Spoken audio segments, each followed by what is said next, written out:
भारत के वाणिज्य और उद्योग मंत्री पीयूष गोयल ने भारत के बिल्डर्स को या यूं कहें रियल एस्टेट सेक्टर को एक सलाह दी है। अगर वो सलाह मानी जाती है तो हो सकता है कि भारत के बड़े शहरों में घरों के दाम गिर सकते हैं या घरों के दाम कम हो सकते हैं या कम दामों में आपको घर मिल सकता है। लेकिन क्या सचमुच में ऐसा होगा? तो सबसे पहले जानते हैं कि दरअसल पीयूष गोयल ने बिल्डर्स को या रियल एस्टेट सेक्टर को क्या सलाह दी। पीयूष गोयल नार्डेको यानी national real estate development corporation के मेंबर्स से बात कर रहे थे। यह कॉरपोरेशन दरअसल भारत के तमाम बड़े बड़े उद्योजक जो बिल्डर्स हैं उनकी एक एसोसिएशन है या उनकी संगठन है। वो संगठन उनके पास इसलिए गई थी, एक वेबिनार ऑर्गेनाइज किया गया था और उसमें संगठन का यह कहना था कि सरकार को आज की स्थिति में रियल एस्टेट सेक्टर को मदद करनी चाहिए। दरअसल रियल एस्टेट सेक्टर पिछले कई क्वार्टर से अलग अलग दिक्कतों से गुजर रहा है, जिसके चलते कई अंडर कंस्ट्रक्शन प्रोजेक्ट्स आपको मिलेंगे। उसके साथ साथ जो उनको फाइनेंस नहीं मिल पा रहा है उसको लेकर उनको दिक्कतें हैं।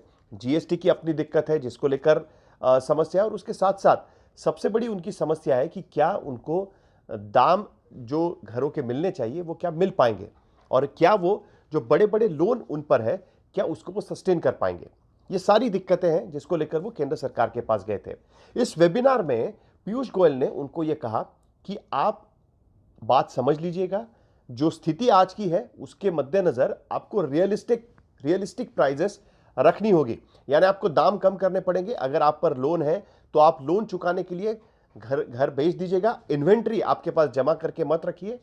अगर आप सोच रहे होंगे कि पीयूष गोयल ने उनको कहा कि अगर आप सोच रहे होंगे कि सरकार की मदद मिलेगी, सरकार की मदद मिलने के बाद आप अपनी इन्वेंट्री जमा करके रख पाएंगे और आपको जो दाम चाहिए उसी दाम पर आप घर बेच पाएंगे, तो यह नहीं हो पाएगा। आप घर बेचना शुरू करिए।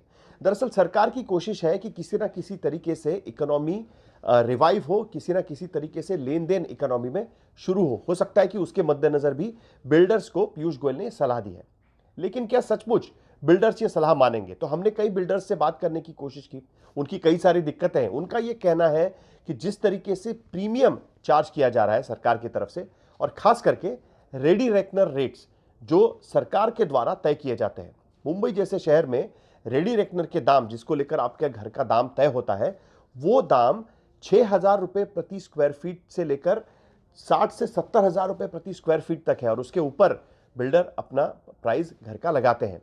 तो रेडी रेकनर रेट जब तक कम नहीं होता तब तक बिल्डर्स का कहना है कि वो प्राइस कम नहीं कर पाएंगे। तो कुल मिलाकर अभी भी कोई सीधे तरीके से ये कहने को तैयार नहीं है कि क्या घर के दाम गिरेंगे या नहीं गिरेंगे।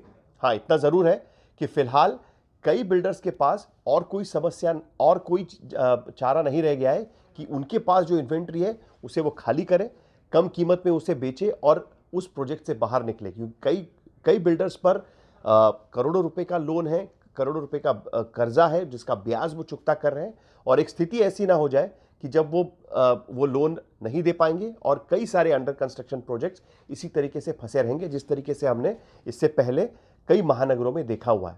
इस समस्या से निकलना है तो रियल एस्टेट सेक्टर को सरकार से काफ़ी उम्मीद है। कई इकोनॉमिस्ट भी कह चुके हैं कि जब तक रियल एस्टेट सेक्टर रिवाइव नहीं होता है तब तक इकोनॉमी का पहिया घूमना शुरू नहीं हो पाएगा।